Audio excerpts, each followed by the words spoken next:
Hello students, welcome back. आज के class में हम हमारे लास्ट क्लास में स्टार्ट किए गए चैप्टर को डिस्कस करेंगे कंटिन्यू में। और हम लोगों ने अब तक डिस्कस किया है मनी के चैप्टर में बार्टर सिस्टम को या बार्टर एक्सचेंज को, बार्टर सिस्टम में किस तरह के लिमिटेशंस हैं हमने उनको डिस्कस किया। उन लिमिटेशंस को दूर करते हुए मनी को इवॉल्व किया गया, इंट्रोड्यूस किया गया। मनी के क्या क्या फंक्शंस होते हैं, मनी का डेफिनेशन क्या है, इन सारे टॉपिक को अब तक हम लोगों ने कवर किया हुआ है। एक लास्ट टॉपिक मनी के चैप्टर में हम लोगों को पढ़ना है, दैट इज़ मनी सप्लाई। तो आज के क्लास में बात करेंगे meaning of money supply and measures of money supply. Money supply के कितने मेजर्स होते हैं, पहले क्या था, प्रेजेंट टाइम पे क्या है, और उन मेजर्स को डिटेल में हम डिस्कस करेंगे। तो चलिए शुरुआत करते हैं आज की क्लास की, जहाँ पे बात करने वाले हैं money supply.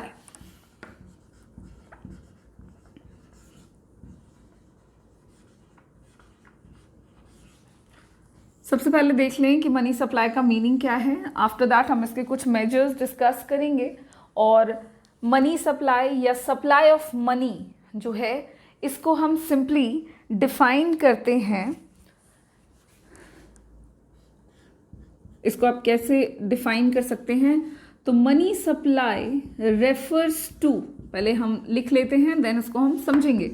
Money supply refers to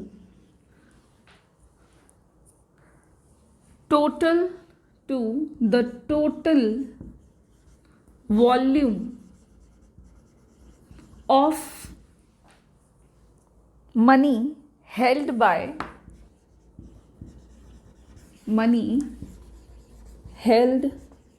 by public at a particular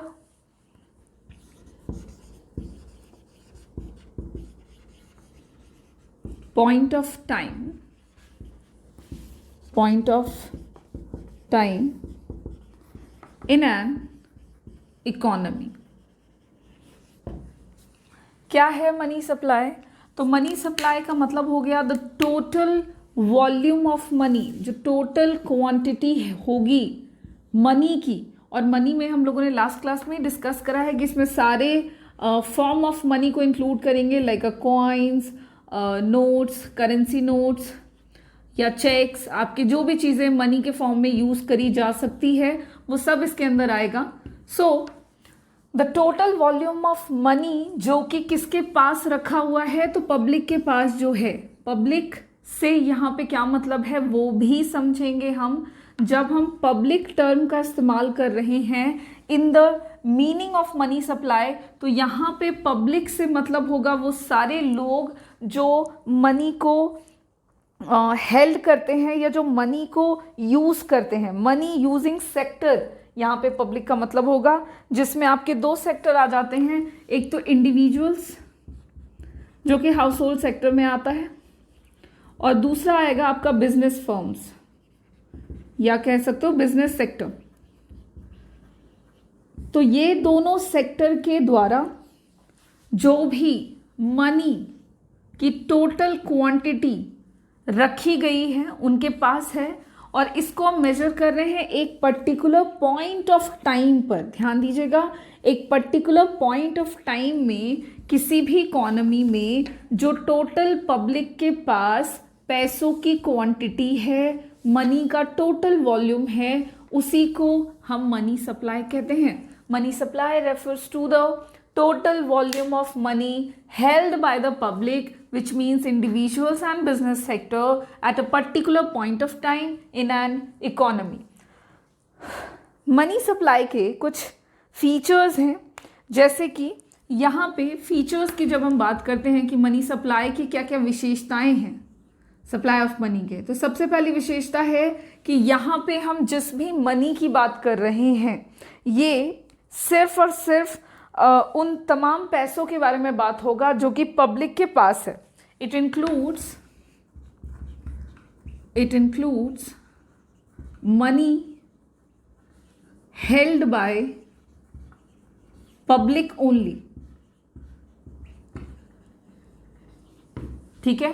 जो पैसा पब्लिक के पास है एक पर्टिकुलर पॉइंट ऑफ टाइम में, हम बस उसी को मनी सप्लाई में इंक्लूड करेंगे। और पब्लिक से यहाँ पे मतलब है किसके बारे में, तो हाउस होल्ड सेक्टर और फर्म, जो आपके इकोनॉमी के 4 मेन सेक्टर्स हैं, उन 4 सेक्टर्स में से 2 सेक्टर्स के द्वारा, क्योंकि ये 2 सेक्टर ऐसे हैं जो पैसा यूज करते हैं, मनी यूज करते हैं, तो इसलिए यहाँ पे हम उस सेक्टर की बात नहीं कर रहे हैं। यहाँ पे पब्लिक से मतलब है सिर्फ इंडिविजुअल्स एंड हाउस होल्ड या इंडिविजुअल्स एंड फर्म्स। यहाँ पे हम मनी क्रिएटिंग सेक्टर की बात नहीं करेंगे। मनी क्रिएटिंग सेक्टर का मतलब हो गया it does not includes money creating sector, it only includes money using sector। और मनी क्रिएटिंग सेक्टर में आपका क्या क्या आ जाएगा, तो जैसे कि गवर्नमेंट सेक्टर, ठीक है, जैसे कि बैंकिंग सेक्टर, तो इसको हम सप्लाई ऑफ मनी में इंक्लूड नहीं कर रहे हैं। सप्लाई ऑफ मनी में हम सिर्फ पब्लिक सेक्टर की बात कर रहे हैं, जिसका मतलब है मनी यूजिंग सेक्टर।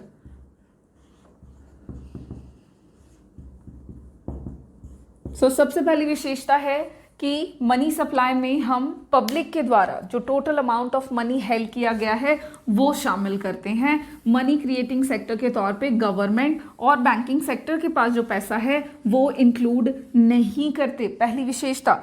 और दूसरी विशेषता आप ध्यान दोगे, हम लोगों ने नेशनल इनकम का चैप्टर पढ़ा था, वहाँ पे हम लोग फर्स्ट चैप्टर यूनिट नंबर 6 में जब हम लोग फर्स्ट चैप्टर पढ़ रहे थे, शुरुआत कर रहे थे, तब हम लोगों ने स्टार्टिंग किया था 2 कॉन्सेप्ट के साथ, एक था फ्लो और दूसरा था स्टॉक। तो फ्लो एंड स्टॉक क्या होता है ये हम सब ने डिस्कस किया था हमारे लास्ट क्लास में, जहाँ पे हमने देखा कि फ्लो का मतलब हुआ कि जब पीरियड ऑफ टाइम पर आप वेरिएबल्स को मेजर करेंगे तो दैट इज फ्लो। और स्टॉक में हम लोगों ने पढ़ा था कि एक पर्टिकुलर पॉइंट ऑफ टाइम पे जिसको मेजर किया जाएगा दैट विल बी स्टॉक।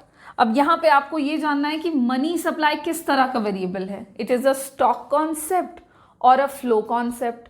तो आप देखो इसके मीनिंग में ही लिख रहे हैं हम कि it is that volume of money which is held by public at a particular point of time.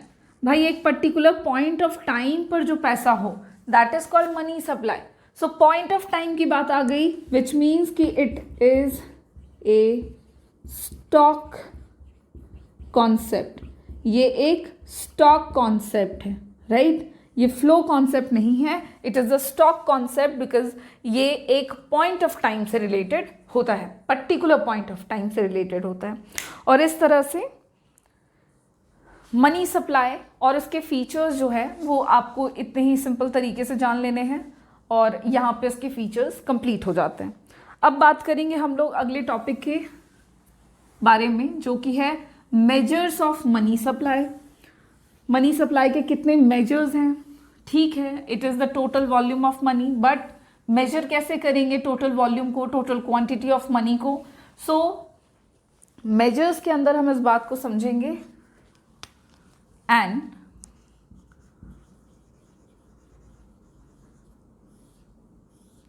Measures of money supply में सबसे पहली बात आप जान लें कि 1968,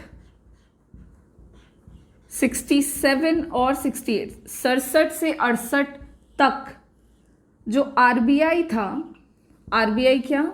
reserve Bank of India, Indian economy का central bank, Reserve Bank of India, केंद्रीय बैंक जो है भारत की, वो मनी सप्लाई को के मेजर के तौर पे काफ़ी नैरो कॉन्सेप्ट को यूज़ करती थी। ठीक है, मतलब कहने का है कि टिल 1967 टू 68 आरबीआई जो है वो narrow measures of money supply का इस्तेमाल किया करते थे। नैरो मेजर्स में कुछ ज़्यादा नहीं, सिर्फ पब्लिक के द्वारा जो भी पैसा रखा जा रहा है, हेल्ड किया जा रहा है, बस उस कॉन्सेप्ट से मनी सप्लाई को मेजर किया जाता था। बट ये काम होता था टिल 1967 टू 68। ठीक है, फिर क्या हुआ इन 1977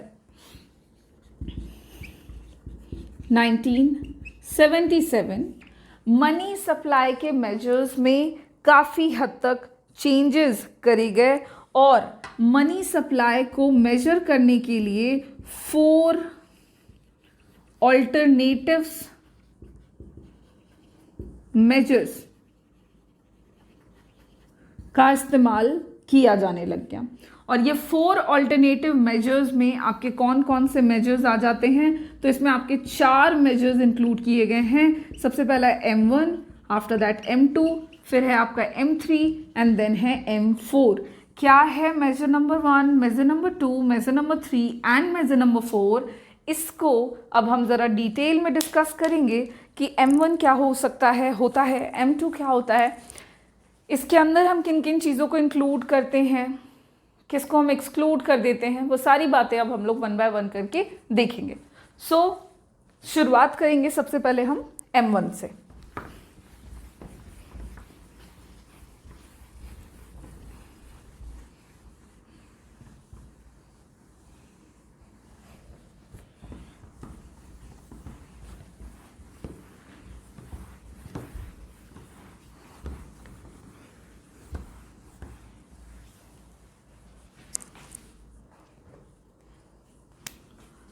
तो देखें, सबसे पहला मेजर है M1। अब सबसे पहले जानते हैं कि M1 है क्या। तो it is the first and basic measure of money supply.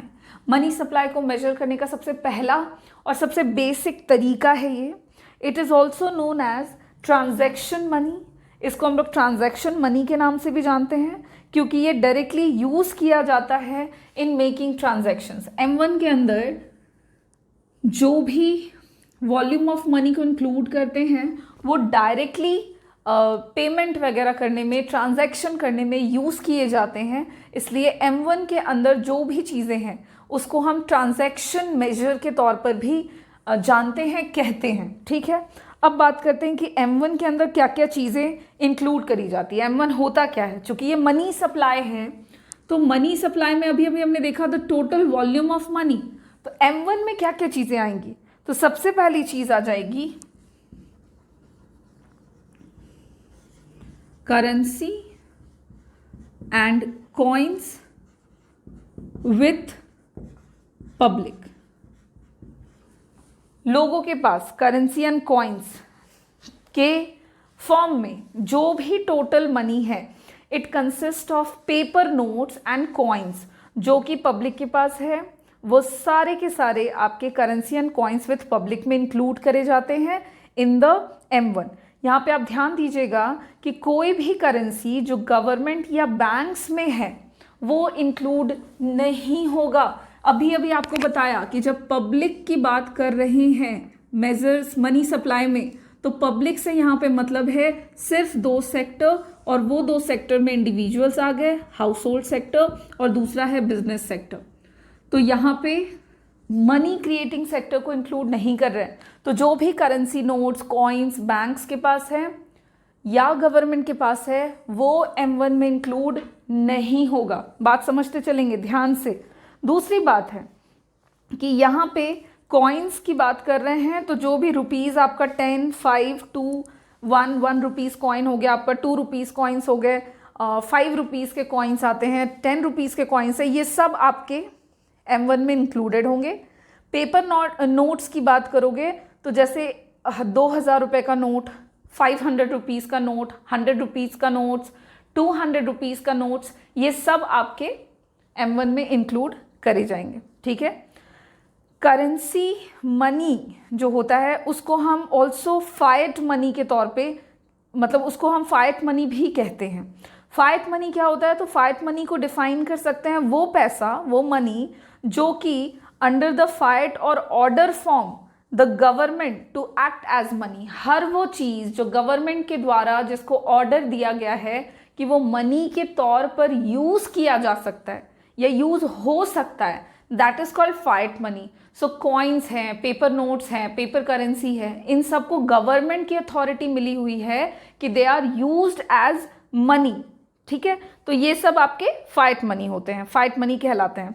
अच्छा, इसको लीगल टेंडर मनी भी कहते हैं क्योंकि ये लीगली यूज्ड होते हैं फॉर पेमेंट इन डेप्ट ट्रांजैक्शंस. किसी भी पर्टिकुलर प्रोडक्ट के परचेज पर आपको पे करना है तो मनी को यूज कर सकते हो, मनी के तौर पे करेंसी को यूज कर सकते हैं, कॉइन्स को यूज कर सकते हैं. So these are all included under the M1.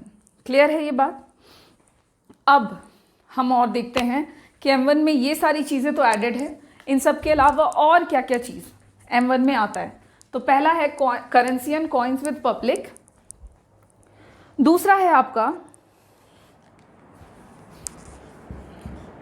जो कि M1 में ही आएगा, demand deposits with commercial banks. Confuse नहीं होना है कि बैंक्स को इंक्लूड नहीं किया फिर यहाँ पे क्यों ले लिया. यहाँ पे हम डिमांड डिपॉजिट्स की बात कर रहे हैं जो कि बैंक्स के पास किया जाता है. Demand deposits of commercial banks का मतलब क्या हुआ? Demand deposits of commercial bank का मतलब क्या हो गया? तो इसका मतलब होता है कि वो demand deposits of the public जो कि कमर्शियल बैंक्स के पास होता है, लोगों का पैसा जो कि बैंक्स के पास है, बैंक का पैसा नहीं, लोगों का पैसा जो बैंक के पास है. ठीक है, these are the checkable deposits and can be withdrawn or transferred at any time by the account holder.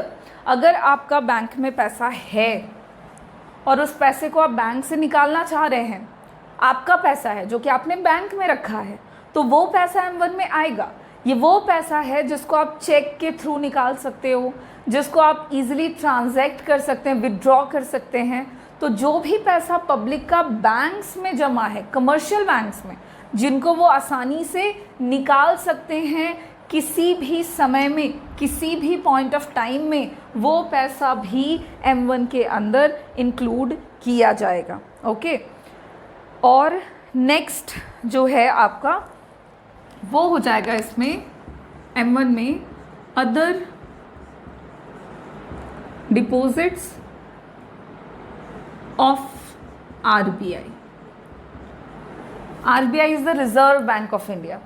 So reserve Bank of India के पास जो भी अदर डिपॉजिट के फॉर्म में पैसा रखा गया है जो कि अल्टीमेटली पब्लिक का है, क्या है ये? तो it includes deposits held by RBI on behalf of foreign banks and government, public financial institutions, world bank, IMF, etc. However, it does not include deposits of the Indian government and commercial banks with RBI. ध्यान देंगे, other deposits with RBI को include इसलिए करा है because इसका मतलब हो गया कि जो अदर डिपॉजिट्स किए जाते हैं जैसे कि वर्ल्ड बैंक के द्वारा या IMF के द्वारा या पब्लिक फाइनेंशियल इंस्टीट्यूशंस के द्वारा जो RBI के पास जमा होता है, उन पैसों को भी हम M1 में इंक्लूड करेंगे. ये पैसा आपके डायरेक्टली इंडियन गवर्नमेंट का नहीं है और ना ही कमर्शियल बैंक्स का पैसा है जो वो RBI के पास रख रहे हैं. जैसे RBI के पास कमर्शियल बैंक्स को कुछ परसेंटेज ऑफ मनी रखना होता है, तो वो पैसा ये नहीं है, ये वो पैसा है जो अदर डिपॉजिट के फॉर्म में RBI के पास हेल्ड है, जमा है. और इस तरह से M1 जो है वो आपका इन तीनों को मिला देने से बन जाता है. और मनी सप्लाई को मेजर करने के लिए M1 is the basic major जिसका इस्तेमाल किया जा सकता है मनी सप्लाई को मेजर करने के लिए. ठीक है, ये हो गया आपका पहला मेजर. अब हम चलते हैं M2 पर. What is M2? Second measures of money supply. तो जब M2 की बात करेंगे तो M2 आपका क्या क्या हो जाएगा? तो ये आपका कंपैरेटिवली M1 से थोड़ा ब्रॉडर कॉन्सेप्ट है मनी सप्लाई को मेजर करने का. और M1 में जो एडिशन होता है, जिस एडिशन में हम saving deposits with post office saving banks को इंक्लूड कर देते हैं, तब वो M2 बन जाता है. मतलब यही M1 है और इसी में जब हम सेविंग डिपॉजिट्स जो कि पोस्ट ऑफिसेज में भी किया जाता है उसको ऐड कर देंगे तो वो बन जाएगा आपका क्या, M2। ठीक है, देखो इसको कैसे लिखेंगे, तो M2 बराबर होगा आपका M1 plus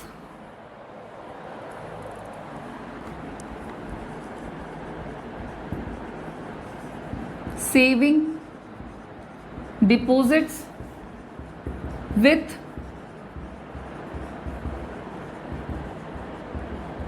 post offices.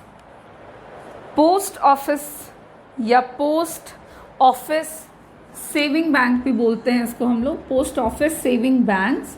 Post office में एज सेविंग्स हम पैसा जमा करते हैं। तो पोस्ट ऑफिस सेविंग बैंक्स में जितने भी सेविंग डिपॉजिट्स होते हैं उन सबको जब M1 में ऐड कर देंगे तो वो बन जाता है M2। और इस तरह से M2 आपका सेकेंड कॉन्सेप्ट के तौर पे यूज़ किया जाता है मनी सप्लाई के मेजर में। ठीक है, सेविंग डिपॉजिट्स जो होता है with post office saving banks, ये क्या होता है, तो ये आपका चेक से निकाला नहीं जा सकता है। सो इनको हम क्या कर सकते हैं, so they could not be placed under demand deposits, क्योंकि आप इसको चेक से नहीं निकाल सकते। जो भी पैसा आपने पोस्ट ऑफिस में सेविंग बैंक्स में जमा कर रखा है उसको आप चेक के थ्रू निकाल नहीं सकते, इसलिए इसको हम लोग डिमांड डिपॉजिट्स विथ बैंक में इंक्लूड नहीं करते हैं। इसलिए इसको एक सेपरेट टर्म के रूप में हम यहाँ पे ऐड कर रहे हैं और इसको हम M2 में जब M1 में जब ऐड कर देते हैं तो ये M2 बनाता है, जो कि second measure of money supply कहलाता है। ये हो गया आपका सेकेंड मेजर, ये काफ़ी सिंपल है। देन है आपका third major, that is M3। M3 क्या है, तो M3 is the third measure of money supply, और इसको मेजर करने के लिए ये आपका एक ब्रॉडर कॉन्सेप्ट होता है एज़ कंपेयर टू M1। जब आप M1 में एडिशन करते हैं और उसमें नेट टाइम डिपॉजिट्स को ऐड कर देते हैं तो वो बन जाता है M3। देखो M1 में जब हम एडिशन करते हुए नेट टाइम डिपॉजिट्स को ऐड कर देंगे, क्या है नेट टाइम डिपॉजिट्स, तो जो भी फिक्स डिपॉजिट्स किए जाते हैं for a certain time period, जब उन पैसों को हम M1 में जोड़ देंगे तो वो बन जाएगा M3। ब्रॉडर कॉन्सेप्ट हो जाएगा। देखो ये सब रहेगा ही M1 में, इन सब के अलावा जो समय के साथ हम पैसा जमा कर रहे हैं और एक फिक्स टाइम पीरियड के लिए जमा कर रहे हैं उसको जब ऐड कर देंगे उसमें, तब वो बनाएगा M3, which is the third measure of money supply. और ये कंपैरेटिवली M1 से काफ़ी ज़्यादा ब्रॉडर कॉन्सेप्ट है, और जब आप M1 में एडिशन करते हो तो वो बन जाता है M3। बहुत ही सिंपल सा है ये, ठीक है। बस आपको याद रखना है कि M1 से M2 कैसे बनेगा, M2 से M3 कैसे बन जाएगा, M1 से M3 में जाना है तो क्या करना पड़ेगा, दैट्स इट। M3 हो गया आपका ये थर्ड मेजर। एंड देन आपका आता है नेक्स्ट और last measure of money supply, that is M4। M4 में क्या क्या करना होता है, जो कि फोर्थ मेजर है, तो ये आपका इंक्लूड करता है टोटल डिपॉजिट्स जो कि पोस्ट ऑफिस सेविंग बैंक्स में होता है। और जब आप M2 में नहीं M3 में एडिशन कर देते हैं total deposits with post office saving banks को, तो वो बना देता है क्या, M4। M3 में जब हम एडिशन करेंगे किसको, तो total deposits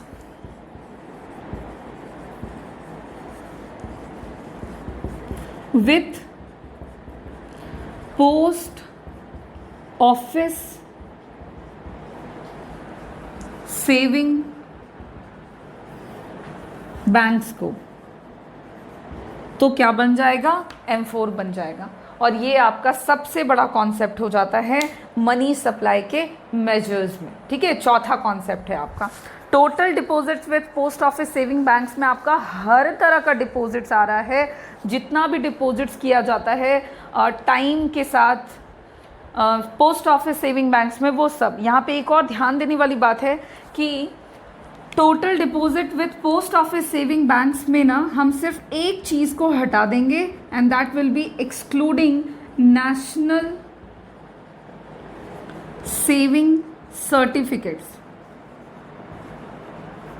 national saving certificate को हम क्या करेंगे, total deposits with post office saving banks में से हटा देंगे और तब जो आएगा उसको हम M3 में जोड़ेंगे, तब वो बना देगा क्या, M4। और इस तरह से आपका जो मनी सप्लाई का 4 मेजर्स है वो यहाँ पे कंप्लीट हो जाता है।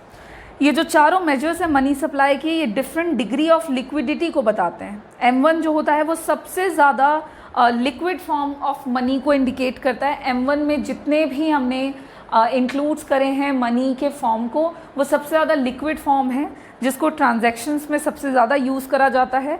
और M4 जो होता है, M4 ये सबसे कम लिक्विडिटी को शो करता है। लिक्विडिटी मतलब अमाउंट ऑफ मनी जिसको आप एज